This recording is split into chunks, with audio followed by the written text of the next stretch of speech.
Sebersit pikiran adalah sebutir benih. Seperti yang sering saya katakan, kita harus menjaga pikiran dengan baik untuk menanam dan menumbuhkan benih yang baik. Jika membangkitkan sebersit pikiran buruk, berarti kita menanam benih yang buruk. Dalam ajaran Buddha dikatakan bahwa saat sebutir benih ditanam, ia pasti akan berbuah. Inilah hukum sebab akibat. Buah karma yang kita peroleh sekarang merupakan hasil dari benih karma yang pernah kita tanam. Kita terlahir di kehidupan sekarang dengan membawa benih dari kehidupan lampau. Di kehidupan sekarang, baik atau buruknya kondisi kehidupan kita, penderitaan atau kebahagiaan yang kita rasakan, serta panjang atau pendeknya usia kita, semuanya tak luput dari benih yang kita tanam di kehidupan lampau. Karena bertemu dengan berbagai kondisi di atas, kita tetap terus menanam benih karma baru. Benih-benih ini yang akan menentukan kondisi kita di masa mendatang. Sedangkan kondisi sekarang mendorong kita menanam benih karma baru. Demikianlah siklus sebab akibat ini terus berlanjut. Dalam sutra pengumpulan 6 paramita dikatakan bahwa Buddha pernah berbagi dengan para muridnya tentang kehidupan lampaunya. Hukuman atas meminum air. Ada seorang raja yang memimpin rakyatnya dengan penuh welas asih. Dia tidak mengatur rakyatnya dengan ketat, tetapi semua orang menaati aturan. Ada seorang petapa yang berpegang pada sila dan kebenaran. Raja sangat menghormatinya. Suatu hari, saat sedang berjalan, petapa itu merasa sangat haus. Dia lalu berjalan ke sebuah kolam di sekitar sana. Air kolam terlihat sangat jernih. Dia lalu membungkukkan badan dan meraup air untuk diminum. Setelah meminum air, dia berpikir, kolam ini juga milik seseorang. Apakah aku melanggar sila mencuri?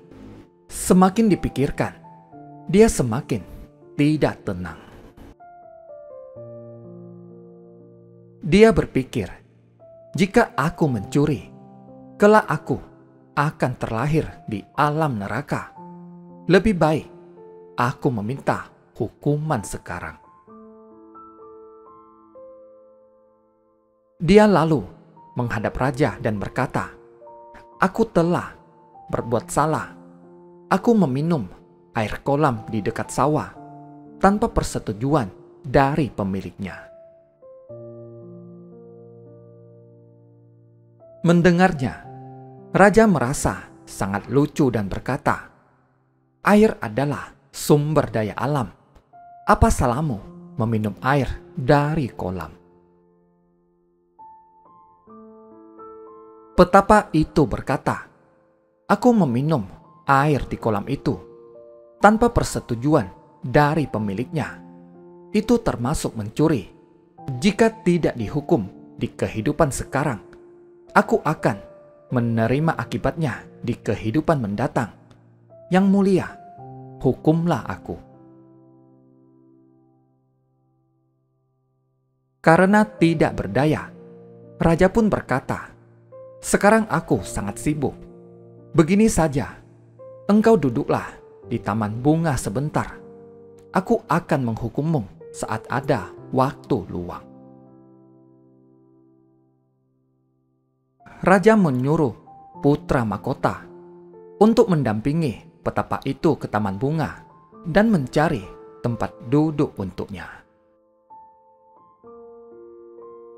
Putra mahkota pun membawanya ke taman bunga dan membiarkannya duduk di suatu tempat. 6 hari kemudian, raja tiba-tiba teringat akan hal ini dan ingin tahu di mana petapa itu berada. Raja lekas mengutus orang untuk mencarinya. Petapa itu masih duduk di sana. Selama 6 hari, dia tidak makan dan minum. Saat menghadap raja, dia tidak sanggup berdiri dan jatuh pingsan. Raja segera menyuruh pengawal untuk memapanya ke samping. Makan siang bernutrisi pun disiapkan untuknya. Raja berkata kepada petapa itu, "Ini adalah kesalahanku. Aku lupa bahwa engkau masih berada di taman bunga. Engkau tidak makan dan minum selama 6 hari karena keteledoranku. Sebagai seorang raja, aku secara langsung memberi persembahan dan meminta maaf padamu." Petapa itu berkata, "Aku sedang menunggu hukuman yang mulia." Raja berkata, "Selama 6 hari tidak makan dan minum, bukankah ini sudah hukuman yang berat?" Mendengar ucapan raja, petapa itu pun tenang. Dia berkata, "Aku telah menerima hukuman dari Yang Mulia. Saya sangat bersyukur." Raja terharu hingga menangis. Namun, permaisuri yang berada di belakangnya menertawakan keteledorannya. Kemudian, petapa itu pun pulang. Usai menceritakan kisah ini, Buddha berkata kepada para muridnya, "Apakah kalian tahu konsekuensi dari keteledoran raja selama 6 hari itu?" Beberapa kehidupan setelah itu, aku terlahir di dunia ini dan berikrar untuk melatih diri. Dalam proses melatih diri setelah meninggalkan istana, aku kelaparan selama 6 tahun. Raja itu adalah kehidupan lampauku. Permaisuri yang tertawa di belakang raja adalah kehidupan lampau Yasodhara.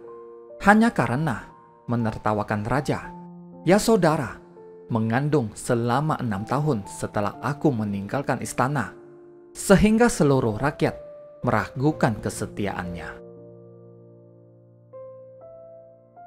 Putra mahkota yang membawa petapa itu ke taman bunga dan meninggalkannya di sana adalah kehidupan lampau Rahula. Karena keteledorannya, dia harus tinggal di rahim ibunya selama 6 tahun. Lihatlah, kesalahan 6 hari yang tidak disengaja bisa mendatangkan akibat selama 6 tahun. Meski kesalahan ini tidak disengaja, tetapi benih yang telah ditanam pasti akan berbuah. Jadi, dalam kehidupan sehari-hari, kita harus senantiasa menjaga pikiran kita. Meski terkadang kita melakukan kesalahan tanpa disengaja, tetapi itu tetaplah kesalahan. Jadi, jika kita melakukan kesalahan, kita tidak akan bisa menghindar kondisi dan buah karmanya kelak. Jadi, bertemu kondisi baik atau buruk bergantung pada perbuatan kita di masa lampau.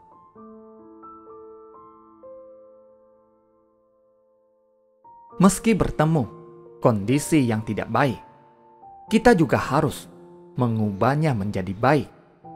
Meski saat ini menghadapi banyak kesulitan, kita harus menganggapnya sebagai proses untuk mengikis karma buruk kita.